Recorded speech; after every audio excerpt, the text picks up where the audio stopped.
Back in September, our PM Scott Morrison tweeted, "We do not need gender whisperers in our schools. Let kids be kids." I agree wholeheartedly. What I want to know is though, do we need gender whisperers in our libraries? Our ratepayer, tax-funded public libraries, such as the Sutherland Shire Council Library in ScoMo's electorate.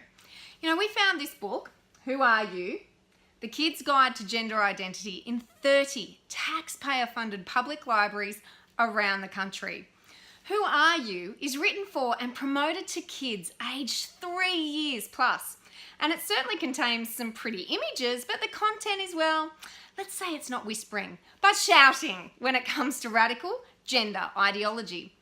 This book suggests doctors and parents can only guess what gender their child is. I mean, what would parents and healthcare professionals who have studied science actually know, right?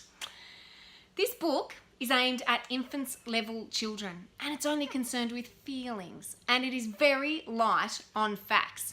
It's all about what you like and what you don't like and how you feel and how you can change your mind every day, apparently. Most 3-year-olds can't even write their name, let alone understand concepts like gender fluid. Most 3-year-olds still wear their shoes on the wrong feet.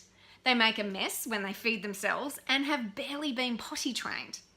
Most 5-year-olds like to think they are Batman or a unicorn or a princess.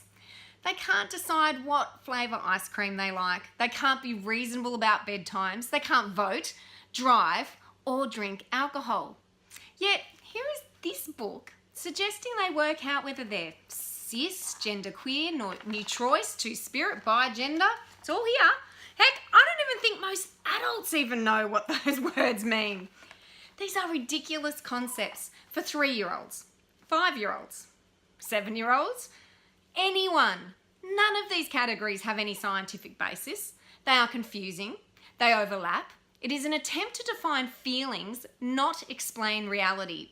I do admit though, there's one page that I really like, but it seems to contradict the author's own message. It says, there are lots of ways to be a boy. There are lots of ways to be a girl. There are lots of ways to be a kid. Be who you are. Yes, absolutely. As a boy, if you don't conform to rigid male stereotypes, good for you. But you're still a boy.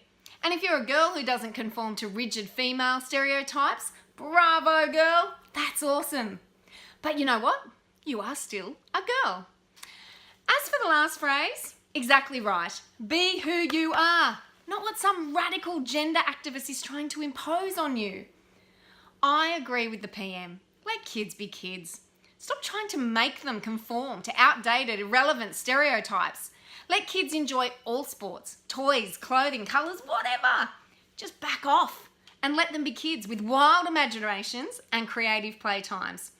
Stay away from adulterating our kids with radical gender ideology that is feelings-based, not scientific or biologically based.